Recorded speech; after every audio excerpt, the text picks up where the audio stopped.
Today, we're going to be looking at one of the most expensive 5-inch freestyle frames you can buy, the Pirat Frames Sloop. And we're going to ask the question, what makes this thing so freaking special? I'm Joshua Bardwell, and you're going to learn something today. Before we really dig into what makes this frame so special, I want to say that Pirat Frames actually has two frames that you might consider. And most of the things I'm going to say in this review apply to both of them, but they are a little bit different. So the one that we are working with right here is the Pirat Frames Sloop, and it is their sort of standard 5-inch freestyle frame. The other one that they have is the Pirat Frames Hook, and the main difference between the Sloop and the Hook is that the Hook is designed for toilet tank battery mounting. Toilet tank battery mounting means that instead of having the battery lay the long way on the top plate, the battery lays across the top plate. And one of the things that lets you do is shorten the quadcopter on the front to back axis, which gives more centralized mass, gives snappier rotation, and reduces weight just because there's less carbon because the damn thing is shorter. It also makes it a little bit harder to build because it's a little bit tighter, and that's one of the reasons I have gone with the Sloop instead of the Hook, although I do like lighter frames.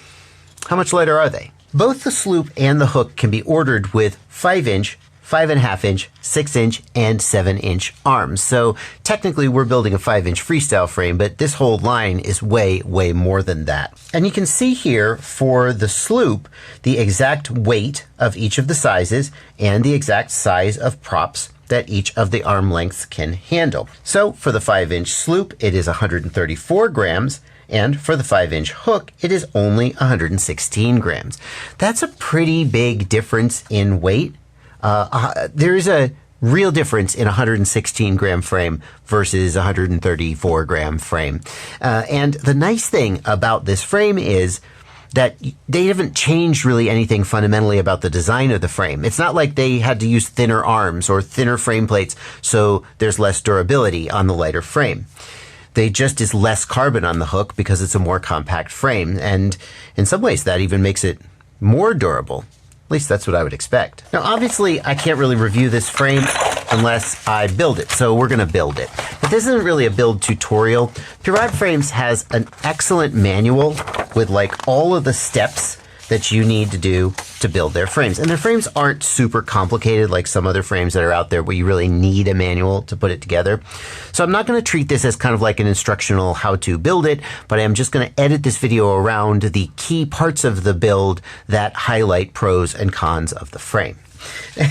And I don't usually pay a lot of attention to sticker sheets. Either you love stickers or you don't, but I gotta say, take your pick. FPV is not a crime? Yeah, FPV is not a sport? FPV sucks.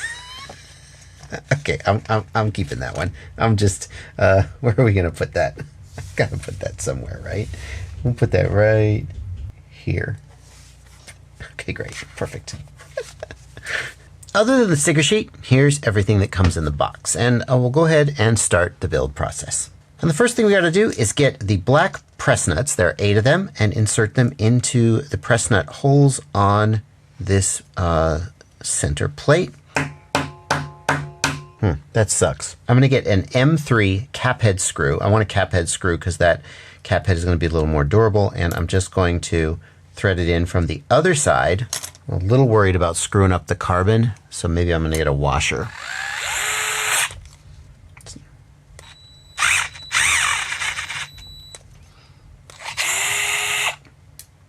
Yeah, tapping them in's dumb.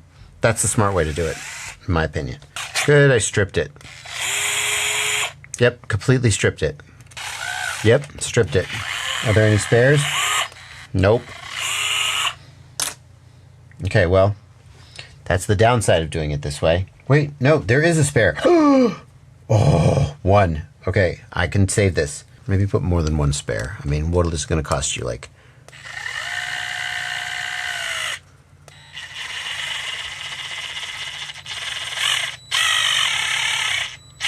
next, we're going to install the arms, and at this point you have a decision to make because the arms of the Pirat Frames have a trick. You see, if I install the arm this way, then I get true X geometry. Let me put all 4 arms on here so you can see what I mean. True X geometry means that the motors are in a perfect square. They are exactly as far front to back as they are side to side. And that gives you the most neutral, balanced handling for pure acro performance. But one of the downsides is that depending on what camera you've got, you may see props in view. It kind of doesn't look like that's going to be a problem on this frame, but it depends on what FPV camera you've got and how wide angle the view is.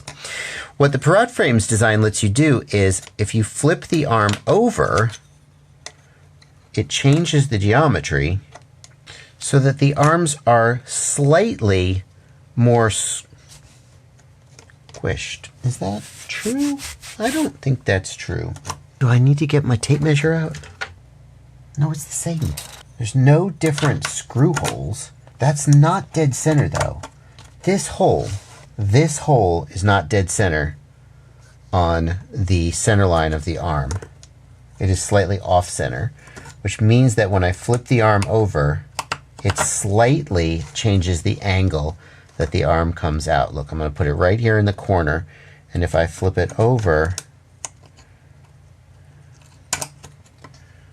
it changes the angle. Oh, that's subtle.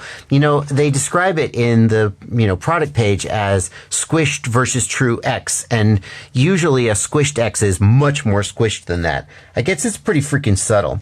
The takeaway is make sure you're putting the arms on the right way. Don't accidentally mix them up and have the geometry be sort of asymmetrical. And now the most annoying part of building a frame like this is the whole freaking thing falls apart when you try to put on the dang. Okay, so we're gonna get this here. We'll just set it there, and can I hold the, I'm squeezing the arms there, and we'll just set that down, and we'll come to the next quote-unquote innovation, the screws. So Pirat Frames is not used hex screws like most frame builders do these days. They have used Torx screws. And this also probably has a lot to do with the cost of this frame being so freaking high because Torx screws are expensive. Now, clearly Torx screws have advantages. The main advantage being that it is much harder to strip them out. They can take a lot more torque and they're much more resistant to stripping out. The fact that they can take more torque, I don't think freaking matters because how much torque do you really, like this is not an automotive application. These are little M3 screws, but not stripping them out, I suppose, is an advantage. I have stripped out my fair share of screws, especially when I try and really nicely crank them down. I don't want to crank these down too much because I'm going to strip out those press nuts that I installed. So don't go crazy. The main thing about this that annoys me is that I don't have a Torx driver handy. I just have this little chintzy thing that came with the frame. Thank you for including it, by the way. Otherwise, I wouldn't be able to assemble the frame. I mean, somewhere, I've probably got a Torx screwdriver, but if I was going to fly this frame on a daily basis, then I would probably buy a nice Torx driver similar to the hex drivers that I already own, or maybe even one of these, I'd get a Torx driver for it. And that's not the end of the world. And then I'd have to find spares, spare Torx, if I just needed to repair the... Did I strip the damn... Oh! It's stripped! It's stripped! Another one stripped! Flip! I don't think I overcranked. I think these press nuts are a little... But it sure was easier to over-torque it and strip it. Oh, this one's going to strip too. I am certainly helped along the way at stripping out these press nuts by the fact that these screws are the perfect length. If these screws were a millimeter longer, they would protrude up a little bit and they would bite on all the threads and be a little less likely to strip these press nuts. It's freaking annoying.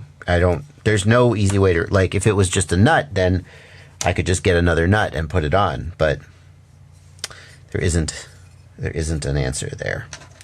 I'm just gonna have to, I don't know, can I order spare parts? Can I order another plate with some more press nuts? Moving on. At first glance, this may seem unnecessarily complicated. Why did they pass the screw up here with a spacer through this plate? Why didn't they just cut this little ear off and have this X plate like so. And the reason I think is that by tying this X plate into these standoffs, you have more stiffness. So when the arm takes a hit, the arm will sort of bend and apply torque, apply twisting force on this plate and these screws. And by tying it into the standoffs, we have more stiffness, we have stronger, longer screws holding it all together. This is pretty clever, and I think it's going to work pretty well. It sure looks like this frame only supports 30mm electronics, not 20mm electronics. That's fine with me. I like 30mm flight controllers and ESCs, but for people who prefer 20mm, you could 3D print an adapter, but let's be honest, you just don't use this frame if you want to fly 20mm electronics. Looking in the back, we have 20mm mounts for an air unit. I know that it will hold a Vista. It has a 3D printed accessory where it holds a Vista. It sure looks like it's too tight for a Vista though.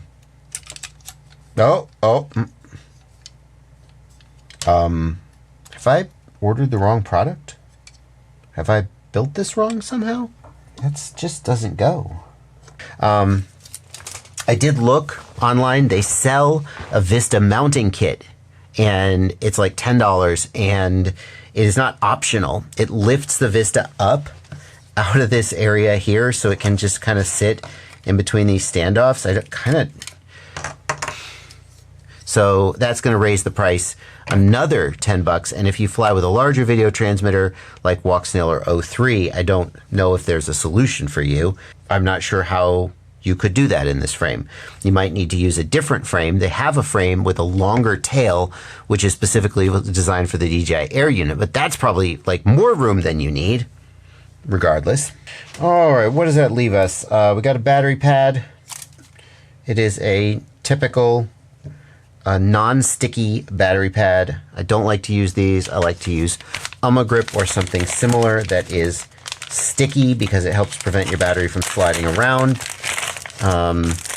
Here's what I mean by that. Here's the battery pad. Notice that it's sticky. It literally sticks to it. That is not the case for most factory battery pads, and they allow the battery to slide. I will be cutting out a custom piece. It doesn't have to be Grip. There's aftermarket, there's Rotor Riot, Flywoo makes it, but it needs to be the grippy, sticky battery pad, not this factory stuff. Sorry, that's going in the trash. Well, I think you can kind of get a sense of how this review is going, but before I give you my final thoughts about this frame, let me just remind you that I have a Patreon. Patreon is a website where you can subscribe to me for as little as $2 a month or more if you feel like I've earned it. The amount you subscribe at is totally up to you. Just ask yourself how much value you get out of my content. What's it worth to you for me to keep? How much would it mean to you if I just disappeared one day? And how much would you wish you had chipped in?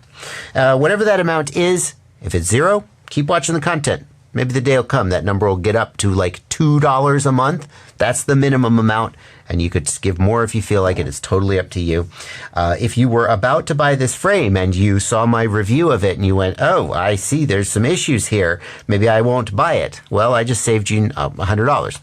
So whatever that amount is, there's a link down below. I'd love to have you as a patron. Let's talk about this frame. I thought I was going to like this frame. I fundamentally am a fan of this style of frame. A relatively simple build, relatively lightweight, reasonable durability for the weight, but not a big chunky heavy frame. Easy to work with in terms of it's roomy, it's easy to get in there. This was a frame that I was primed to be a fan of. But there's just too many quirks with it. First of all, the price is insane. It's one of the most expensive frames, 5-inch freestyle frames out there. You can buy an Apex.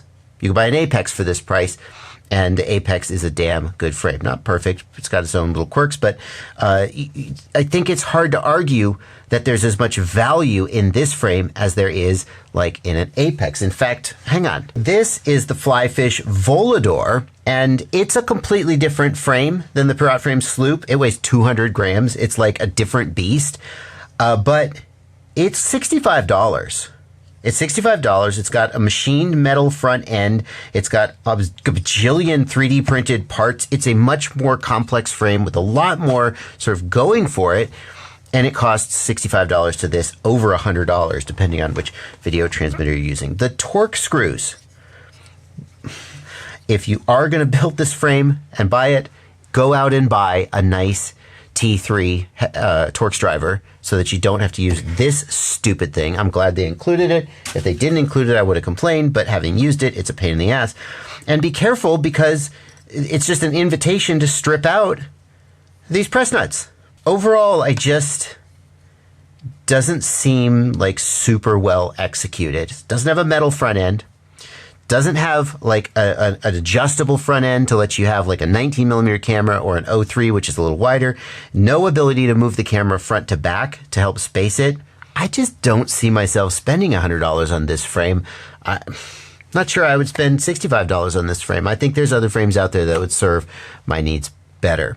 But if you love this frame, then there's links in the video description, and there are affiliate links. So click them. And also, if you want to check out my review of the Flyfish Volador, this frame is a hell of a value at $65. It's not for everybody because of its weight, but I think you're going to want to hear more about it. So I'm going to put a card on screen where you can watch that review. Speaking of heavy frames, are heavy frames like worse and unacceptable? Is there a certain max weight for a 5-inch freestyle frame where it's just like, nah, don't touch it. It's not worth it. I talk more about that in this video. And there's links in the video description to both of those videos if for some reason you can't see the cards.